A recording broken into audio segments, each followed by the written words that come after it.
Hello મિત્રો, કેમ છો? જય માતાજી. આજે પાણીપુરીનો પ્રોગ્રામ બનાવ્યો છે. તો પાણીપુરી ખાવી હોય તો આવી જાઓ. ખૂબ સરસ પ્રોગ્રામ છે આજે પાણીપુરીનો.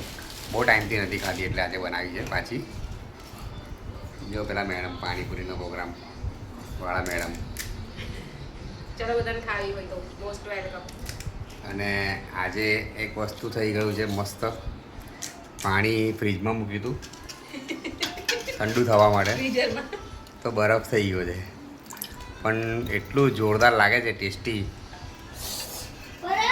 બહુ બહુ જ મસ્ત લાગે. કેવું સાસુમાં? જો અમે પાણીપુરી કેમ ખાઈએ છીએ કે બધા મોડા બગડી ગયા હતા, બીમાર થઈ ગયા હતા, એટલા માટે આ પાણીપુરી બનાવી છે મોડા સાફ કરવા માટે, કે મોડું સારું લાગે.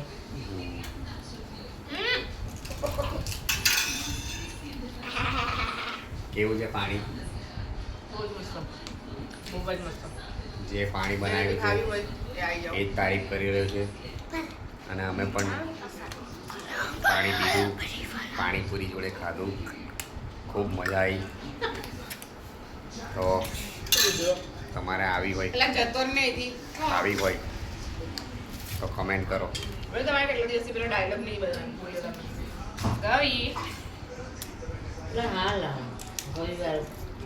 સતીશભાઈ કેમ છો? જય માતાજી. આજે અમારે ઘેર પાણીપુરી બનાવી છે ઠંડી ઠંડી. ગવી શું બનાવ્યું તે? અલી ગવી શું ભાવ આપ્યું પાણી? શું ભાવ આપ્યું? 20 રૂપિયાનું લઈ જવાનું, 10 રૂપિયાનું. અને પૂરી પેકેટ લાવ્યા છો ને તમે તો આજે? લાવવું જ પડે ને. આ નાના ટાબડિયાનું ખાવાનું નહીં. નાના ટાબડિયા ખાય ને. તો મિત્રો આજે પાણીપુરી બનાવી છે અમારે ઘેર. ગવીએ ગવીએ ગવી ગવી કેટલી ભાતનું છે? જો ડુંગળી છે, પછી ચટણી છે, તાજી ખેતરમાંથી તોડેલી ડુંગળી. હા, ચટણી છે, મેસ અમારી આ ઓડે બટાકા સમારી છે. પડ્યા છે માવો બનાવવાના.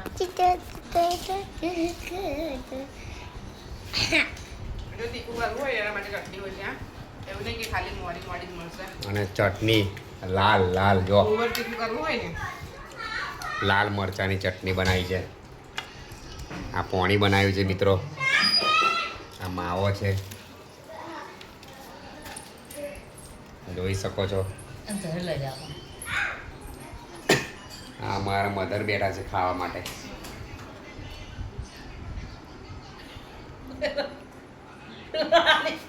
હાલી હાલી.